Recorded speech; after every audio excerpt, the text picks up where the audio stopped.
Joining us right now, our panel to discuss this and other things. Florida businessman, GOP strategist, and lawyer. He does it all, Ford O'Connell, and host of Money Talk with Melanie and Project 21 member, Melanie Collette. You know, I'm thinking, Ford, it's probably not a good idea to be outside somebody's house, slashing their tires, letting the air out. I don't know about whether it's bad for your car. Actually, I do know whether it's bad, but somebody's going to get shot, and then they're going to blame it on the guy that shoots you for messing with their car.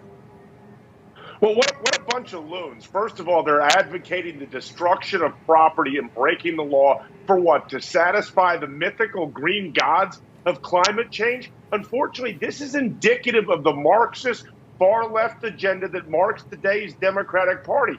They believe that any means necessary to achieve their radical agenda. I think what a lot of people are also missing when we look at these far-left sort of climate groups, they're actually being funded primarily, as the Wall Street Journal and others have reported, by China and by Russia, and they don't care about climate change. But again, this is indicative of how the left goes about to achieve its agenda, which is going to destroy America.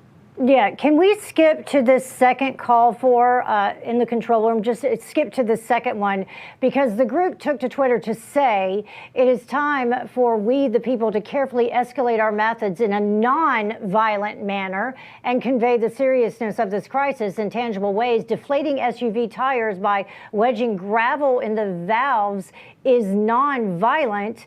There's no property damage, but it is a huge pain. But as we just heard that expert talking, Melanie, you know, this could result in a car accident. It could result in someone dying. It could result in a whole host of issues.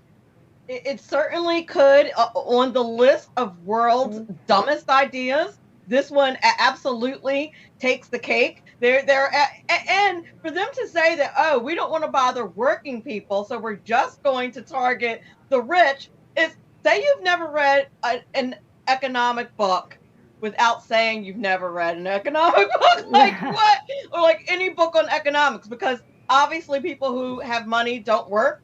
People who drive SUVs don't work. What about the people who work for the people that are in these wealthy neighborhoods whose SUVs you are going to damage? What about the fact that, like you said earlier, and like your earlier guest said, that you could possibly hurt someone? There's nothing non-violent about this whatsoever. Also, where's their Twitter ban? Can we talk about that? Yeah. Because they certainly are advocating as a group for the harm of others. Why are they not banned from Twitter? I have a lot of questions. And what legal liability is there, if any, for them? Ford, as our attorney? I mean, could this group face any legal problems? Look, each state has different laws when it comes to property damage, vandalism, and events that could occur after. My question here is, are the Soros-backed VAs actually going to hold people accountable if they engage in this? And that's exactly right to Melanie's point. Overall, I have a feeling that a lot of Democrats agree with this sort of any means to justify the ends agenda, but also the fact that Twitter isn't censoring them tells you that the brain trust of Twitter actually agrees with this nonsense. So again, this is how the Marxists go about achieving their agenda. And of course, they're going to target the rich first, because after they're done talking about climate change, they're going to talk about wealth redistribution.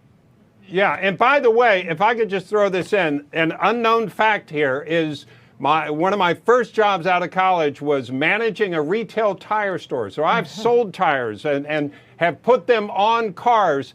And I can tell you, if you take that will ruin the tire if it has nothing in it. Somebody goes out, gets in their car, starts driving off. It's not just an inconvenience. Actually, it's a kind of situation where it'll ruin the tire just like that. And it's dangerous because you won't know what's wrong with it. So the idea that this is not dangerous or not violent, completely untrue. Yeah. I speak from experience because I did almost die, literally, as a result of a car accident caused by a tire and issues with the air amount in that tire. Ford and Melanie, stand by, because we're going to talk to you in just a few minutes.